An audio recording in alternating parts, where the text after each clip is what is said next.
Welcome to Talk About Topeka. I'm Chris Schultz. Tonight, I'll sit down with the president and CEO of Meals on Wheels, Heidi Pickerel. I bet she'll love my gas-saving idea, delivering meals across the city by catapult. Why not? We also get a visit from my neighbor, Lisa Boyd, owner and operator of The Merchant.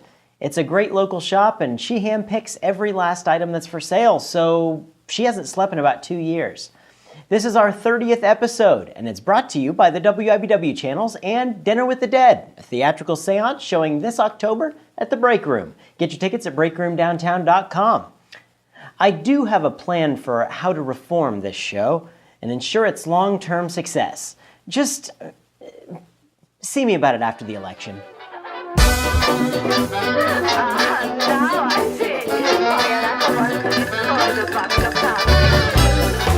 I am here today with the president and CEO of Meals on Wheels, Miss Heidi Pickerel. How are you doing? Doing well, Chris. Thank you. Thanks so much for coming and being on the show with us today. Appreciate the opportunity. You know, Meals on Wheels, it's got a really, really catchy name, and I thought I knew all about Meals on Wheels until I started looking it up to research for this segment. And it turns out there's a lot of things I had no clue about Meals on Wheels. So, Heidi, you want to tell us a little about what Meals on Wheels is? Sure. Here in Topeka, Kansas, Meals on Wheels started back in 1972. So we've been at this going on our 40th year, which is phenomenal, providing nutritious meals to individuals that are homebound in their homes. So how did they get the whole concept for this? I mean, is that a need that didn't exist previously? And well, ironically, much like hospice and a lot of other services, it originated in England, and so carried over the sea, and here we are providing meals.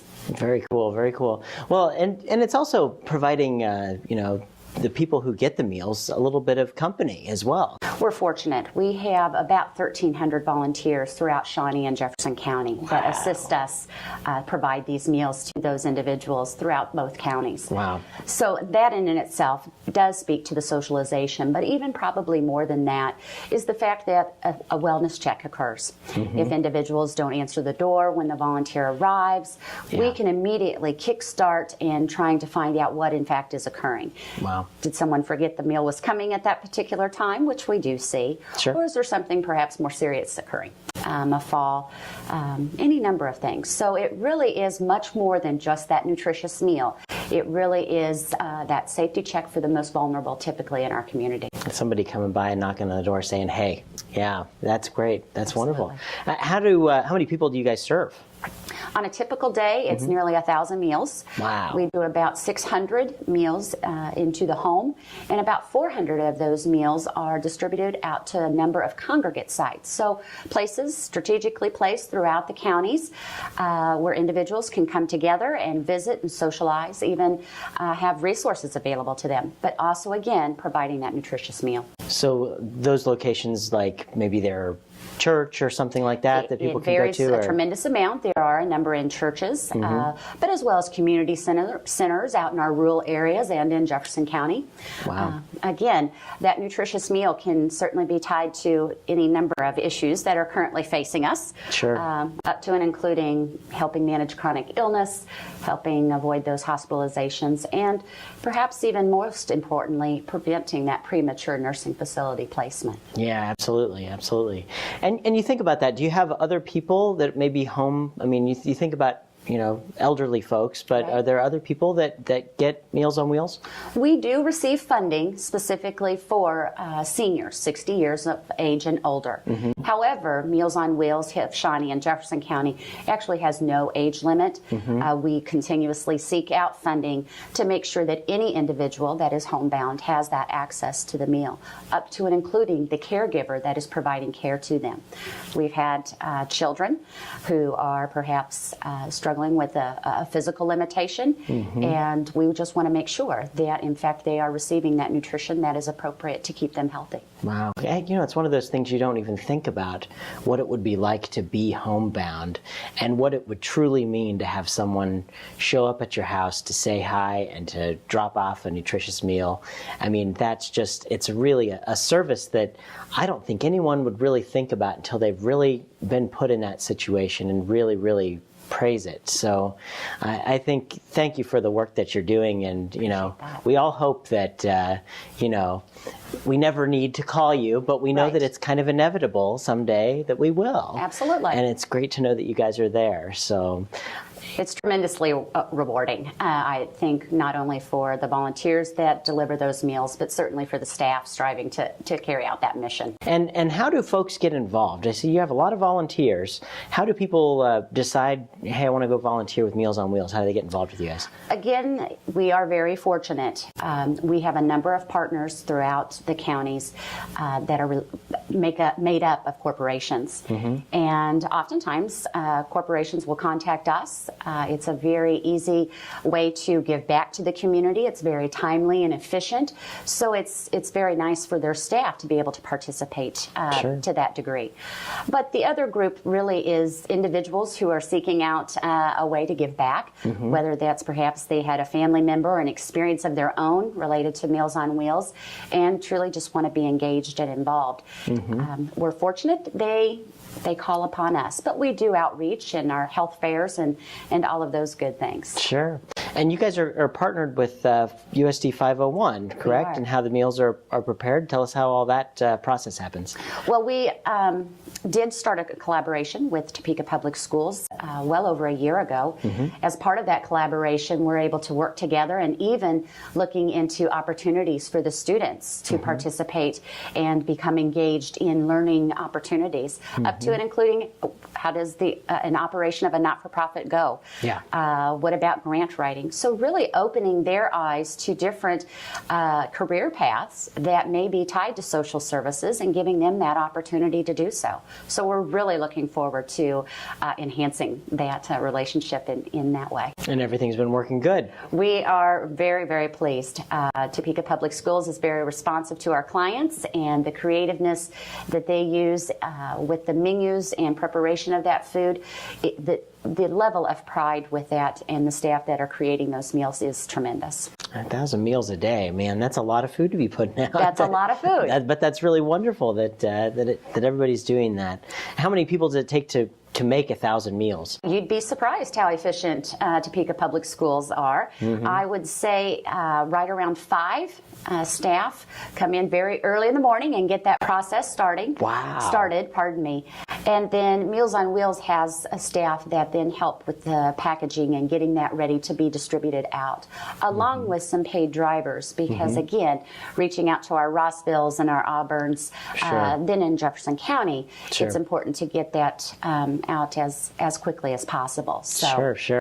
And how affordable is it for folks? Well, it is an affordable option. There is funding available that allows individuals over the age of 60 to receive that meal based on a contribution if they're capable of doing so. Wow. But we do ask if for those that are able to give that they consider $2.95. $2.90. You can't get anything for $2.95. That's a wonderful deal. We believe so. Yeah. And I was looking at your website and I saw the menus that were on there, and $2.95 for those meals is a wonderful deal for folks. So we of course are held to very high standards in relation to the required daily allowances, and it is a well-balanced meal for $2.95. It's really a treat and a pleasure to know that you guys are doing all that for Topeka, Shawnee County, and Jefferson County. How did you guys reach out to Jefferson County? It really was a number of years ago. The need was there, and we were able to meet that need. Certainly finding that economy of scale is helpful, particularly for programs that are smaller. And we're very pleased, as a Jefferson County resident myself, I'm very pleased that we're able to do that. You know, every organization, in order to have those meals that are very affordably priced and running the operation that you do, you need to have some not only great volunteers, but you need to have some fundraising initiatives. What kind of fundraising initiatives throughout the year do you guys work on? We primarily focus on 2. One is held in the early summer. We actually held our first event out at Heartland Park, and we called that Pedal to the Metal. And it was just a fun evening where folks could come out and enjoy a good meal, as well as some racing down the track. And it was a phenomenal evening. evening. So we were very pleased with that. But additionally, we also have a fundraiser in the fall, and that is referred to as Sumptuous Evening. And so that's right around the corner. Cool. It is a semi-formal event, and a number of Taste of Topeka will be there, meaning restaurants bring menus. You can sample their wares. Sample their wares. All so right. it's a live auction, just different things that truly give us an opportunity to raise those necessary funds. Excellent, excellent. Well, as you hear about this stuff, you need to get out and support it because they're doing some wonderful work here with Meals on Wheels. Heidi, I can't let you go until we do the notorious lightning round. Okay. That's where I put 60 seconds on the clock, ask you a bunch of silly questions, and we see how it ends up. Okay. All right, 60 seconds. Let's go. If you were an animal, what kind of animal would you be? A dog. Oh, I'm a dog person too. Yeah. If you could bring a dead celebrity back to life, ask him one question, who would it be and what question would you ask? Michael Jackson. Why did you take all that medicine? It's a question we've all been asking. Yeah. I don't know. All right. Let's see. What's your favorite kind of food? I enjoy steak and potatoes. All right. I'm a farm girl. Yeah. Are you from Kansas? I am. All right. It makes perfect sense. Yes, right? indeed. At a movie theater, which armrest is yours? The right. Okay. All right. All right. Good deal. In your opinion, what was the greatest movie ever made? Perhaps Gone with the Wind. Ah, it's a wonderful movie. All right, and what's your favorite charitable organization? Of course, that very near and dear to my heart is Meals on Wheels. It's Meals on Wheels. One more question. What's your favorite television show to watch Tuesday nights on my TV? Talk about Topeka. Hey, there we go. Heidi, thank you so much. Thank you. Please keep up all the great work. And as things come up, just keep us updated so we can tell everyone what Meals on Wheels is doing. Appreciate that. All right, Thank you. Thank Chris. you. You had a plenty money to get me some money. Had a money to get me some money. I am here with my neighbor downtown, Miss Lisa Boyd. She's the owner and operator of The Merchant. Lisa, thank you so much for joining us. Thanks for having me. Absolutely. So you were one of those people, you grew up around Topeka, Yes. and you decided you were going to open your own business. And you did, and you've got The Merchant. Tell us a little bit about how all that happened. I went to a store in Tennessee, and they were selling surplus, overstock, and shelf pull items. And I decided that I thought that looked like something fun I'd like to try to do. I was looking around for different space, and I never honestly would have thought about downtown. But someone else I know, a neighbor, opened up a business, and I went down to see her business, and there was a space across the street, and everything just kind of fell into place. Cool. And I rented there for 2 years, and then I decided to buy next door to you. Very good. So things start looking up in downtown, and you actually have, small business owners who are actually able to buy their own buildings and make a commitment. And Lisa is one of those folks that has actually done that in downtown. She's made a heck of a commitment. We're glad to have you in the neighborhood. I love having you next door. Well, we love having you next door. You've got some really awesome things in The Merchant. Tell us how you acquire all of the stuff that you have in there. Well, when it first started, I was doing the surplus overstock, and I couldn't pick the items. We'd just get these boxes and try to sell 100 pairs of blue shorts. But now I started filling in with my own items and things I wanted to get rid of. And now pretty much I go to garage sales, estate sales, and I'm lucky enough now to have people aware of the store and they're bringing me things. So I can pick and choose. I just let everybody know I pay garage sale prices because I want to have really low prices in the store. Absolutely, and you do. Everything is very affordable. And you've got such an eclectic blend of merchandise. Tell us about the wares that you sell. We sell a lot of clothing, and we do have a little bit of men's clothing, a little bit of kids' clothes, but mostly it's women's clothing, jewelry, handbags. We're just getting our boots out for the season, holiday stuff when the holidays come around. Our motto is you never know what you'll find. And that's very true. We There's have so much skulls, cool stuff. we have, a little bit of everything. And you have to go in all the time and check it out because she's constantly adding stuff to the store, and it's always being moved around, and that has to be fun for you, isn't it? It is fun. It's a lot more work than people realize. Sure. Because as soon as we get to the bottom of a pile, people bring more in, and then I'm kind of running out of room. So I really need to sell some furniture. And our basement's open Thursdays, Fridays, and Saturdays. So we do have a little bit of furniture down there, and I need to get some of that gone so I can make room for new stuff. Again, you have a little bit of everything at the merchant. So, and you just tell us a little bit about the building that you guys purchased. I mean, it previously was Byers Optical. It was in there, and then it's been what other Before things have that been? It opened in 1904 as a shoe store, and then in the 40s and 50s, through the 70s, it was Caldwell Shoe Store. It was a high-end shoe store. And in the 40s, they did the remodel on the building, and it has inlaid brass and slate floors, marble entryway. It's just... It's like a little palace in It's there. fantastic. It really is beautiful. You feel like you're stepping back in time, or you don't even feel like you're in Topeka. It feels like it might be New York or Beverly Hills or something. It's like I try to invite people just to come check out the space. Yeah, the space is in itself. You could just basically charge people money to come through the door and have nothing inside of it because it's so cool. It is cool. The very first time I walked in there, I felt like Doris Day. And I got a look like, don't let the realtor know how much you want this place. But I couldn't help it. Yeah, and it really has so much charm. And downtown in general, and you made the commitment to be in downtown and open the business, buy a building in downtown. Why downtown? What are your convictions about downtown today? Well, when I very first looked, honestly, the rent was better than anywhere else I could go in town. Yeah. And then when I started looking to buy, it just has... it's really got more of an atmosphere of where I want to be. People are missing out if they don't at least just peek their heads in and look around. I remember the first time I went into the break room, I walked in and I had no idea how cool it was in there. Thank you very much. Yeah, I mean, it's just, you don't realize when you're driving by unless you take the time and actually stop in and look in the stores. Every place has its own unique feel. It's not like the mall.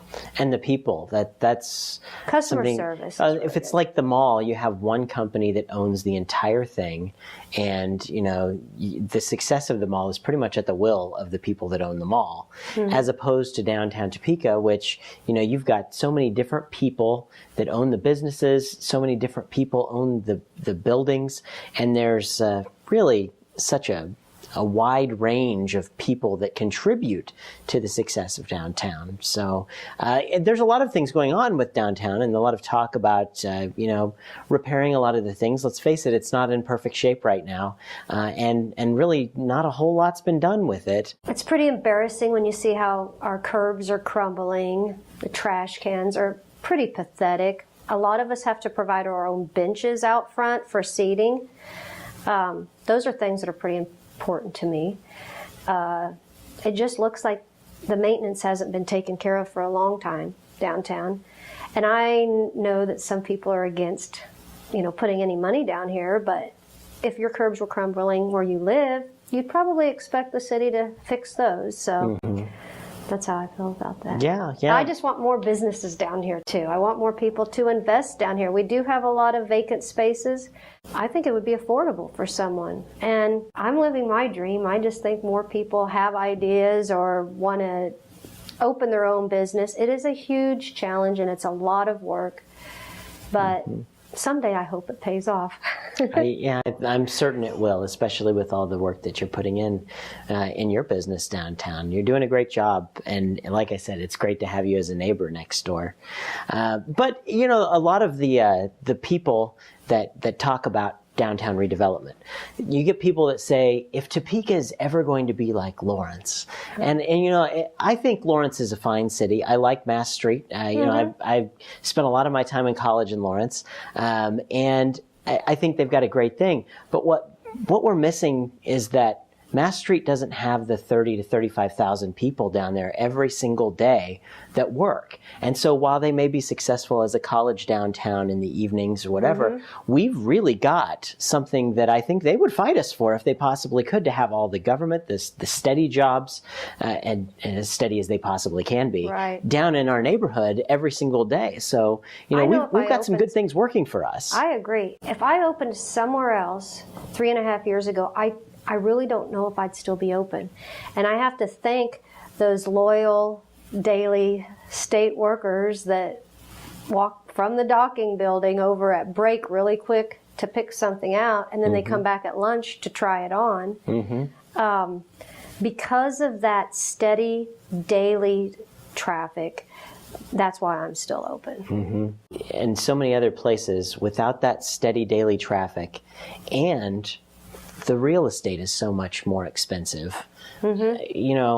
How does that mathematical equation work out? I often think the same thing, that if I were to do a business somewhere else, it would, we operate, and I think you've done the same thing, where the businesses that have come into downtown have really said, I have a dream of owning my own business. I do this, and it's not the fact that they're just saying, I've always wanted to open a shop that sells this. It's the fact that here's downtown.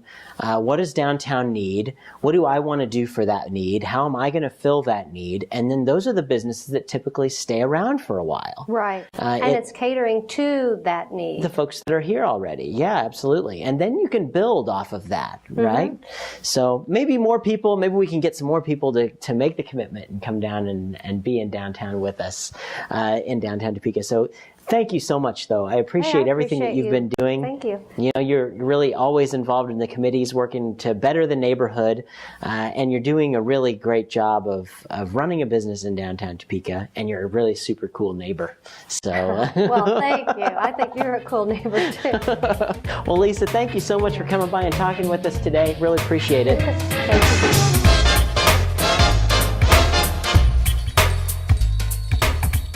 Thanks again to Heidi Pickerel and Lisa Boyd. This episode was brought to you by the WIBW channels and Dinner with the Dead, a theatrical seance showing in October at the Break Room's Gourmet Cabaret. Get your tickets at breakroomdowntown.com. If you have something to say about Topeka, or you just want to complain about something we said last week, send us a message on our website at talkabouttopeka.com, or chat with us on Facebook, Twitter, or Gmail. And if you haven't already, stay in the loop of events by signing up for the Topeka newsletter on our website. Tune in next week for another great episode right here on MyTV. Without even trying, our show is about 10,000 times more educational than the Learning Channel. We found out on Mackenzie's birthday that Anna is pregnant.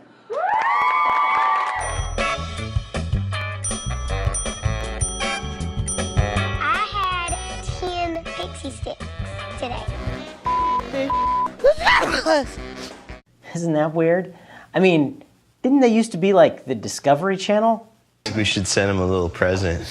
What do you think? Yeah, what do you think of sending? Let's send him a cake. Yeah? Let's send 2 cakes. I don't care whether it's Jesse or who it is that would send you something like this. There's something wrong with him. Oh, right. Anyway, I'm Chris Schultz. Good night, and keep talking about Topeka.